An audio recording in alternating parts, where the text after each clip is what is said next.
Hey folks, welcome to Moonshift Audio. This week's video is part 2 of my tutorial on how to make a melodic house track in the style of Tinlicker and other artists with that same kind of Anjunadeep sort of sound. Last week we looked at the drums, chords and background elements. This week I'm going to take a look at that main lead sound, the vocal and some of the arrangement tricks that I use. Here's a look at what we'll be making.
My name's Jack, I'm a producer and mix engineer based in the UK. I specialise in working with electronic and pop music, so if you're in those genres and you'd like to work with me to get one of your tracks to the point where you're genuinely excited to release it, then you can get in touch down in the comments or at moonshiftaudio.com. I put out a new video every week, so please do like and subscribe, but for now let's jump into Cubase and take a look at this track. Alright, so in last week's video we looked at these piano chords, we looked at the drums, the bass, pretty much all the kind of like background of the track. And this week I'm going to focus on this lead sound and some of the work I did to kind of build up some interest and emotion as the track kind of ebbs and flows, particularly in the breakdown in the middle. So to start with, I'm just going to jump into this lead sound as it is when the track drops. There's a couple of layers and the main sound is coming from Neve. I've just bypassed all the processing, all the effects on the left. I'll turn off the sends as well. And here's the sound raw out the synth.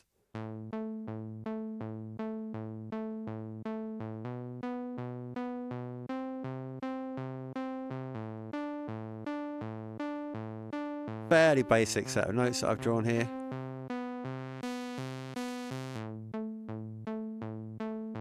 And I just had a little flourish on the second run through.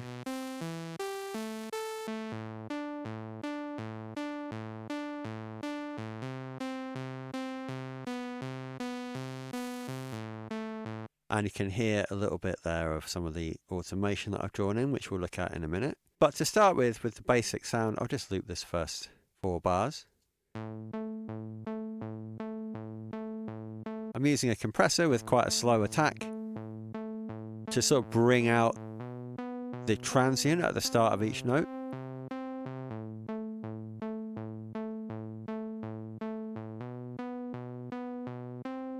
Subtle, but it just helps, especially once we've kind of got through the rest of the chain. Next up is an RC20. Adding a little bit of a wobble, kind of give it that more of an analog feel and some distortion. And then I went for an envelope shaper, basically to kind of pull down some of the release on these notes. I wasn't getting quite the sort of sound I wanted out of the envelopes.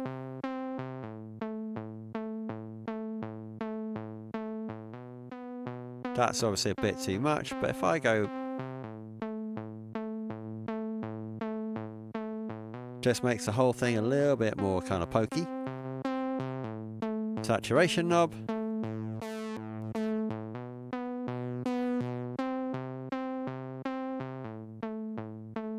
just roughing it up a little bit more, and then an EQ just really to roll off the lows and take a tiny bit of that kind of presence out.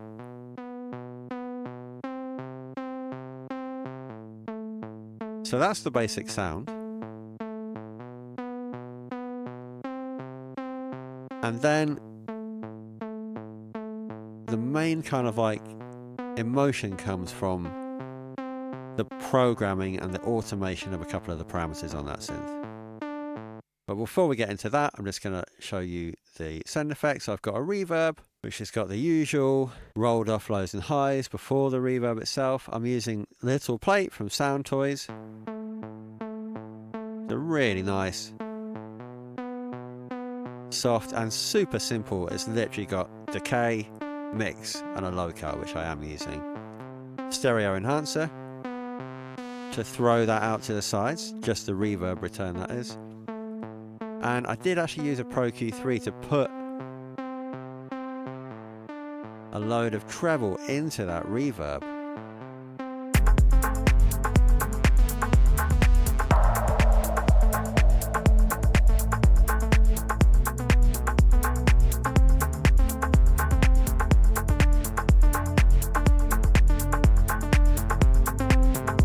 Just boosting that a little bit in the mix. I also sent to a delay, which is an Echo Boy, on the transmitter delay type with quite a lot of saturation. And it's a really kind of rough, gnarly, very thin sort of delay sound. I really like it. It suits this quite sort of raw analog feel nicely. I've got an EQ on that just to take out some of the kind of harshness, and I'm also using a kickstart to pump that delay out the way. If we wanted to get funky, we could actually send a little bit from that delay to the reverb.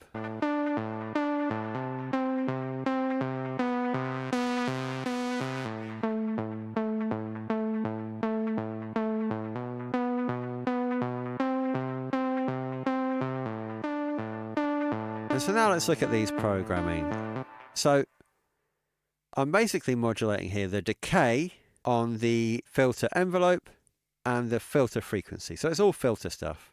But just by giving it these little kind of slow rises, particularly on the decay time, and then these little boosts in terms of filter frequency,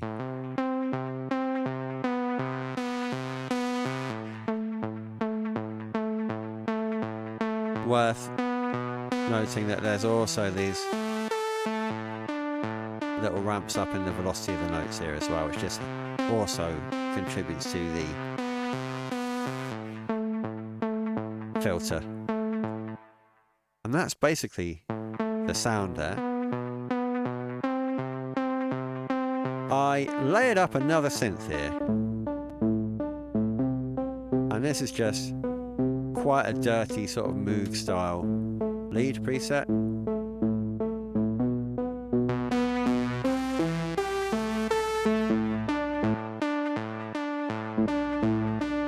Just helps to thicken it up quite a lot. So with the rest of the track, that's just Diva, and I'll bring in the Serum.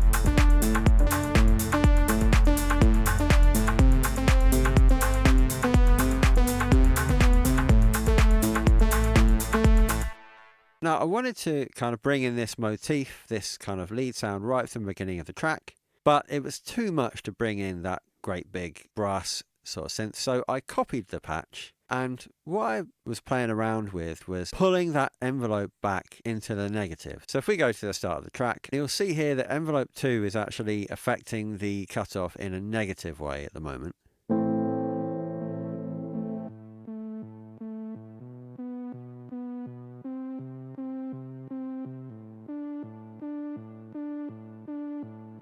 And that will slowly, keep an eye on this,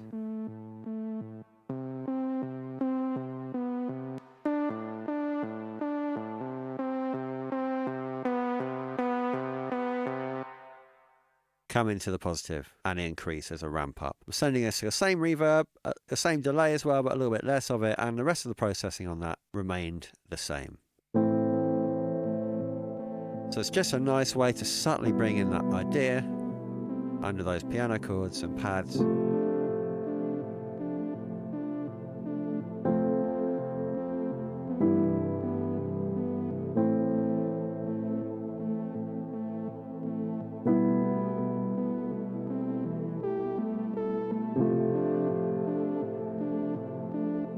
Before we drop it in properly at the drop of the track.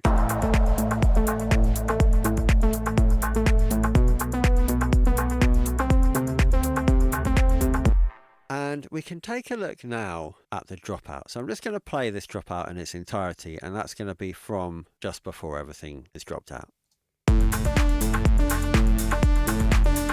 So obviously everything's in at the moment, the track's as big as it gets.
So the main element that's kind of dominating that dropout is this kind of wobbly LFO modulated version of that lead sound. And I'll show you how we got that.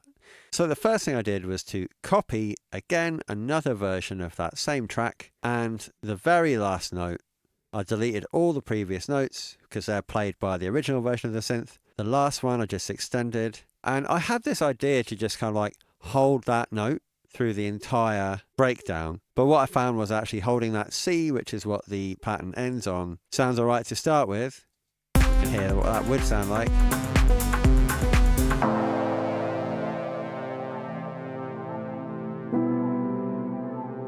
Starts to get a bit discordant.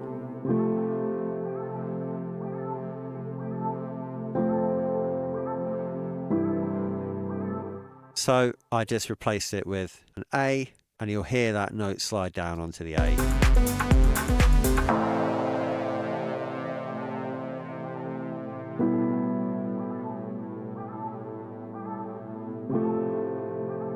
Now there's a reason why I didn't just use one long note for this, because in Cubase at least, if you just have one note and you want to hear it, you have to move the play bar back so that it actually rolls over the start of the note.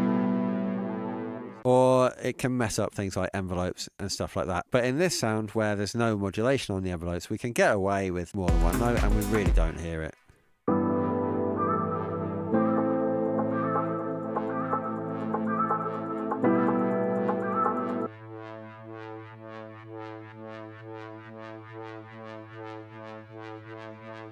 So what I'm automating here, this is a classic effect,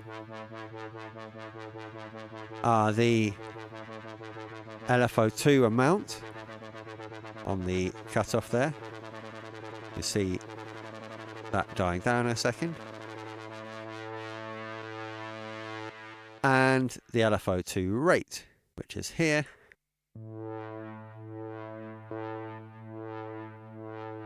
And with that synth still going through those two layers of distortion, the envelope shaper won't be doing much on a held note like that. But particularly the reverb and the delay, I love it. It's a really effective device. And bringing back in the piano, the pads, and this vocal, which we'll look at next. It sort of slides to the back of the mix.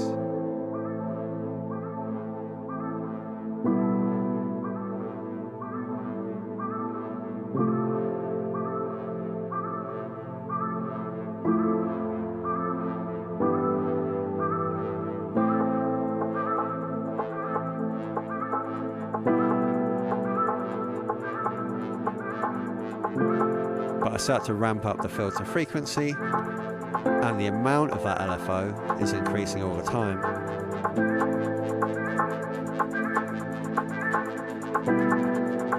That percussion loop's filtering back in.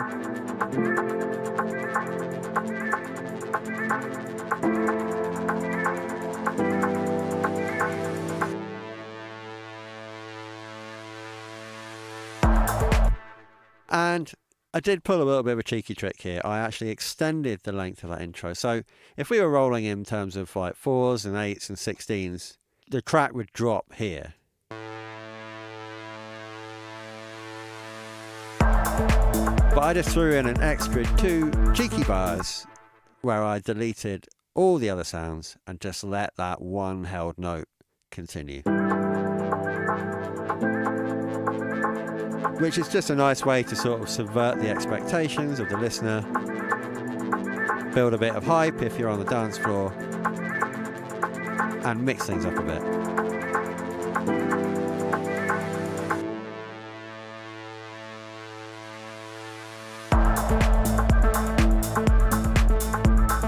And now we're back to the main version of that lead line.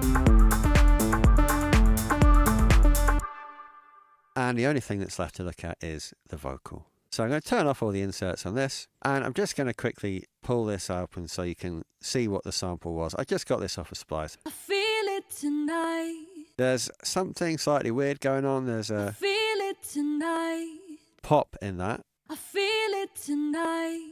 Which doesn't sound very nice at all. But I decided that actually I only wanted a little portion of that. So I trimmed off the very start, faded out the end, and I got this. I feel it. I feel it. So duplicating that over and over again. Feel it. I feel it. Feel it. I feel it. Feel it. I feel it. You can see every other one. I feel it. Feel it. I feel it. I chopped off the of I feel it. So you get feel it, I feel it. Feel it. I feel it. Feel it. I feel it. Feel it. I feel it. And it does sound a little bit weird, but because I knew from the start that I was going to be filtering a lot of this out, I decided to roll with it. I'm using a Solo from Brainworks as the free plugin to pull this down to mono, take all the stereo width out of it. And that's because I'm going into Little Alter Boy, and Little Alter Boy can do some slightly weird stuff with stereo if you're not careful. So because it's a mono source anyway, I just wanted to make absolutely certain that what's coming into this is mono before I turned it on. And I'm using Alter Boy to pull the formant down. I'm not adjusting the pitch.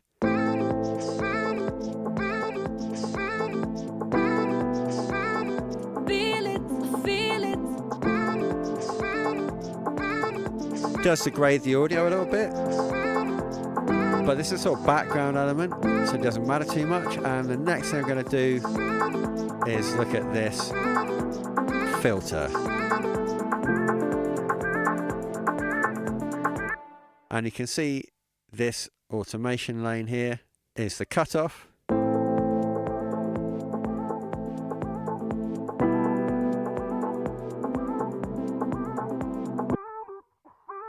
So that slowly opens up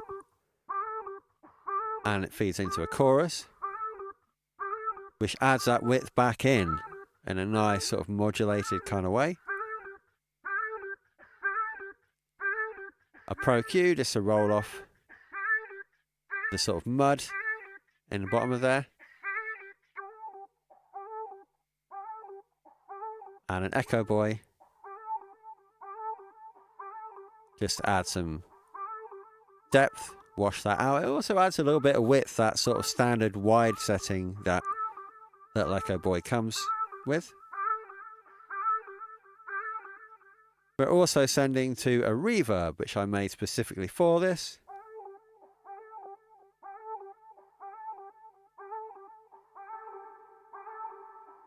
It's just Valhalla Vintage Verb on its stock preset, pull the decay back a bit, and that really sends it to the back.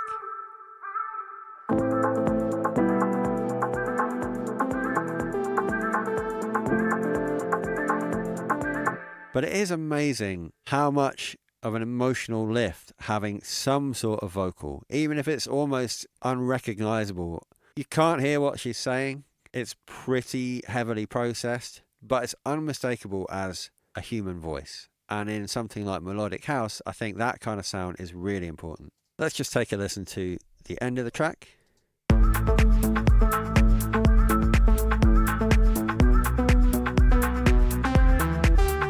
Came back to that same version of the lead synth that I used in the intro for the outro, and I also went back to the piano chords. I didn't bring in the layer beneath them. They're sort of fading out now.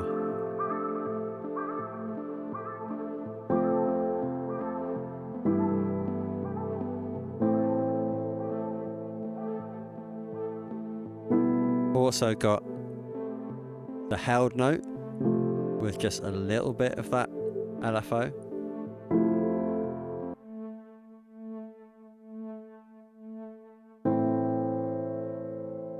Just sitting in the background there.